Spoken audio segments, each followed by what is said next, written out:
Hi and welcome to another episode of Fairmont Rainmakers. Today I will talk about what's the best property strategy. Well, the best property strategy, it depends of where you are. Okay, so if you have a job, if you don't have time, then you need to use a strategy where that won't require a lot of time. For example, if you have a job and you make good money, you can save for a deposit, then you should get into HMOs, houses of multiple occupation, or serviced apartments, or you could do flips as well. But in flips are also for cash flow. So you have two different things in property. You have two different kind of strategies. Some strategies are better for capital growth, and other strategies are better for cash flow. If you want to increase your cash flow, you should use property sourcing or real estate sourcing, or rent-to-rent serviced apartments, or rent-to-rent HMOs. I could say property lease options, but it is quite difficult to find good lease option deals unless you buy deals from property brokers. However, to do that, you will need money, so it depends. If you need cash flow, you need to do sourcing. You need to do rent-to-rent serviced apartments, or rent-to-rent houses of multiple occupation. However, those strategies won't give you capital growth, so you need to basically work every month. If you don't work, you don't make money, and it's very difficult to delegate to management companies or to other people those strategies, unless you have good deals, or unless you have a job. But the thing is that if you have a job and you're making good money, you shouldn't. You can do, well, rent to rent. You can do it if you have a job, okay, and you have money. You can take a few rent-to-rent deals and generate more cash flow. However, you should think about buying properties rather than just getting rent-to-rent deals, okay? Because a rent-to-rent deal, you can get it for 3 years or 5 years, but that's not enough, okay?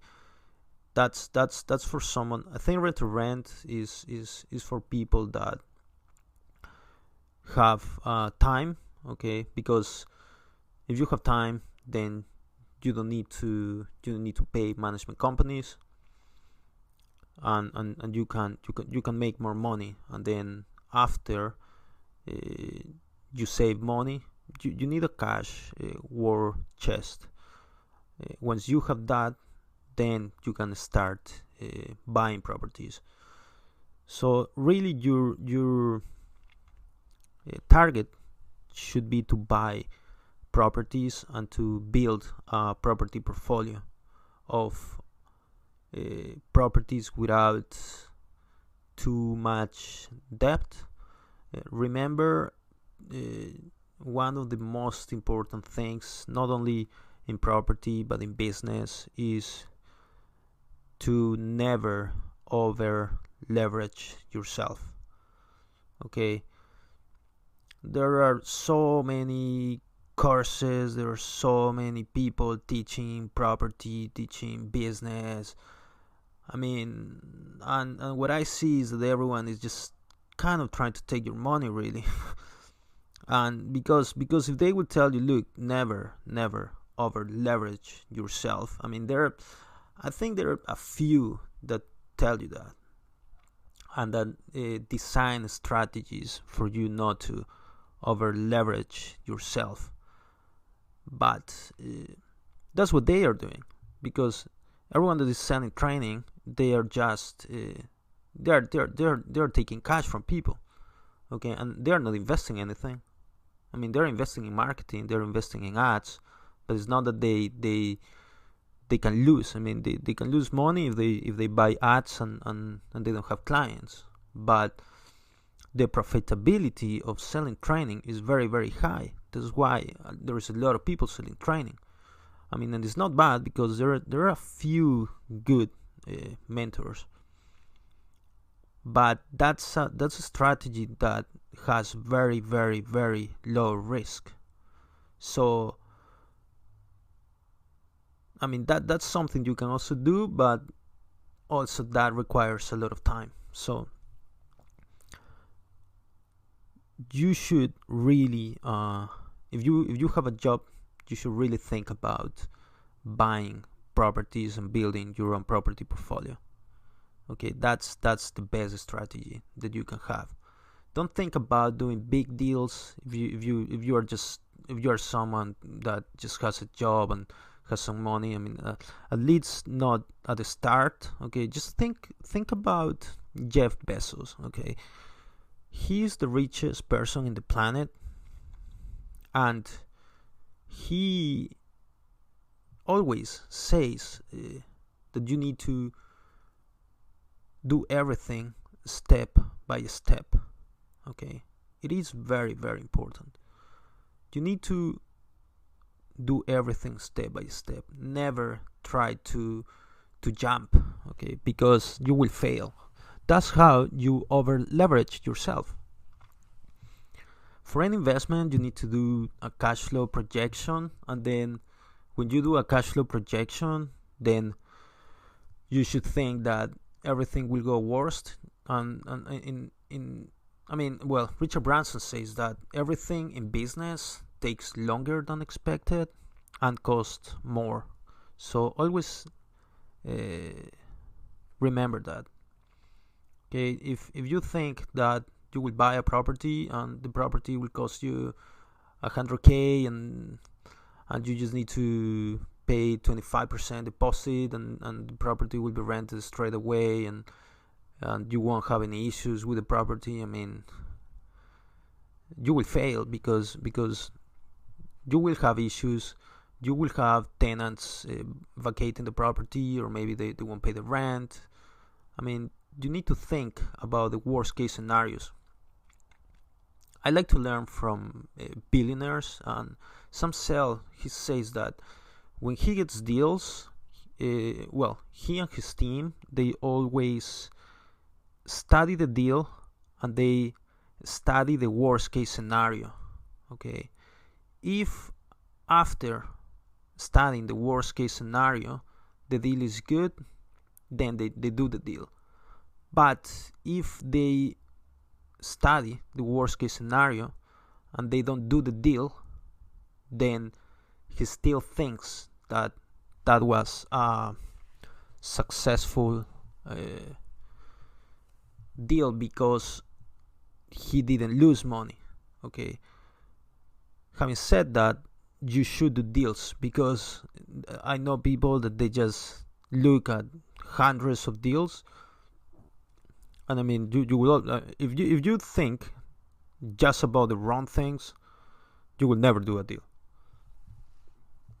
And now I know people like that. They just look at deals every day and they never do any deal. So you need to play to win. Okay, you need to be able to do deals. Okay, you need to be creative sometimes. You need to be creative and know that you can add value to deals. That's why, I mean, big developers, that's how they do deals. There are developers that over leverage themselves as well, and then they fail. I have seen big developers failing because of that, because they think that everything will be perfect, and at some point they realize that deals will go wrong. Okay, and the things that, well, I believe I talked about it in a previous episode, but you need to focus on the finance. You need to focus on the money. Okay, like we are a franchise, but we don't focus on property. We focus on finance. So you need to focus on finance. Where do you get the money from? How long it will take you to put the tenants in? But you need to think about that because you want money as soon as possible. Okay, yes, you need to provide a good service and you need to do everything in the right way and legally, but you also want to do that because if you do everything legally, then you won't get fines, you won't damage your reputation, you won't get into trouble that will cost you more money. So always think about the money. Okay,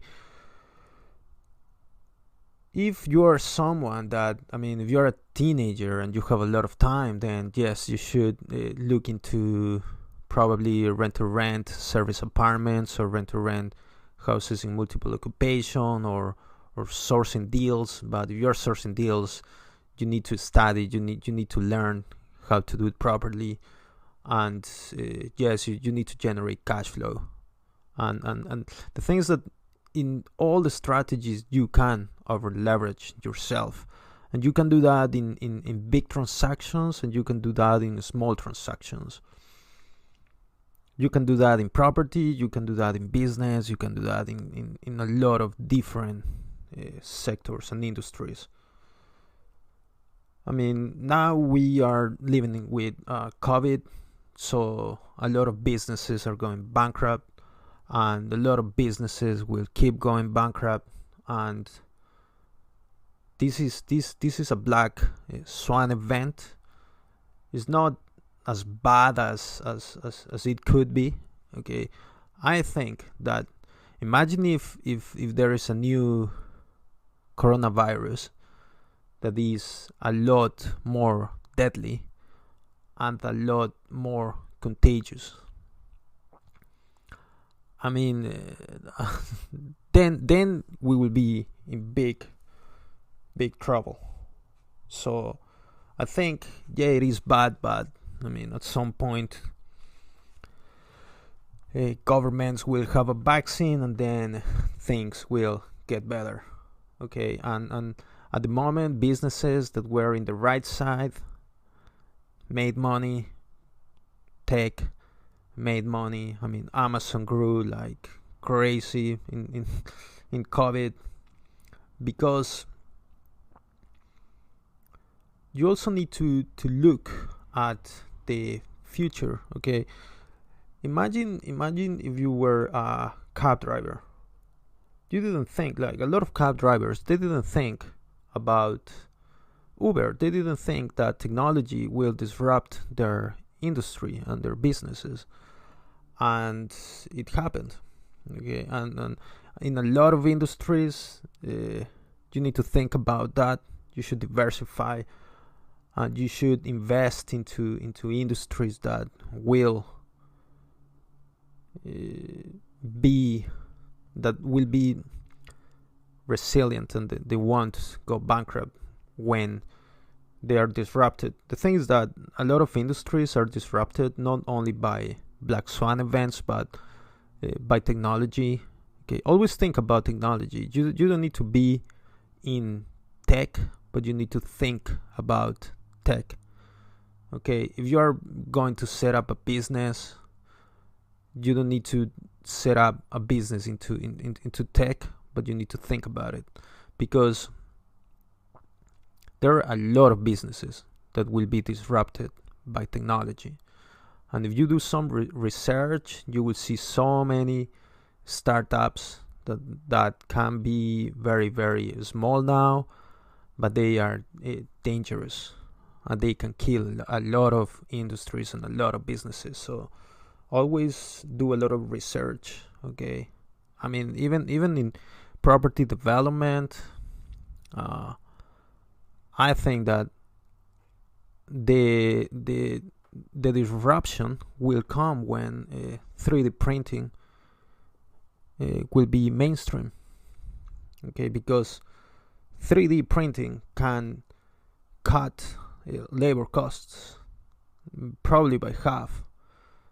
And if you are in property, if you look at deals, you will see that a lot of deals don't work because the numbers don't work, because building costs are too high, and then the GDV is too low, so the profitability, the margin of safety is too low, so you won't be able to do the deals. But if a company comes with new technology, they start to build in a very cheap way and safe way, then a lot of companies will go out of business.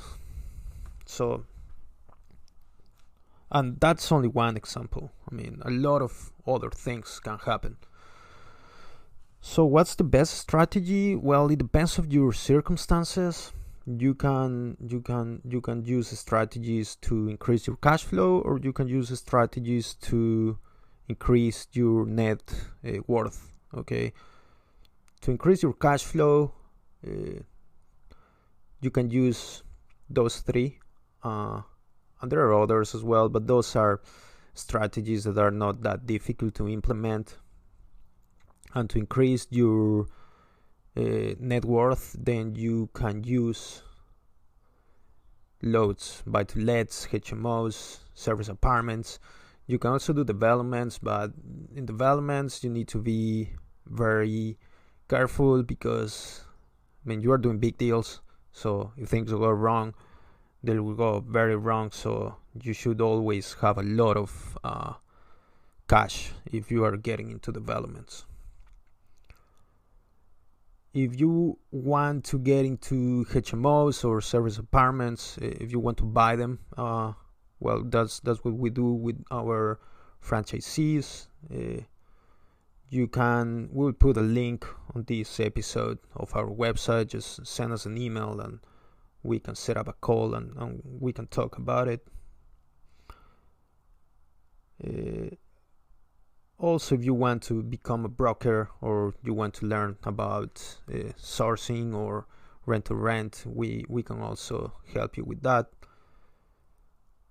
However, you need to know that even if you need to increase, if you don't have a lot of cash flow at the moment, you need to work in increasing your cash flow, but your end goal should always be to build a portfolio that is with very, very low leverage. Okay, and at some point you should aim to have a portfolio with no leverage.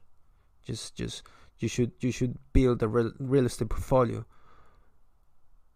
a big real estate portfolio with very, very low or no debt. Okay, because then you know that if the market crashes, if shit happens, the banks won't be able to call the loans and you won't lose your properties. And that's something that you can also pass to your kids, so it's a very good target or goal to have. Thanks for listening, and we will talk to you in the next episode.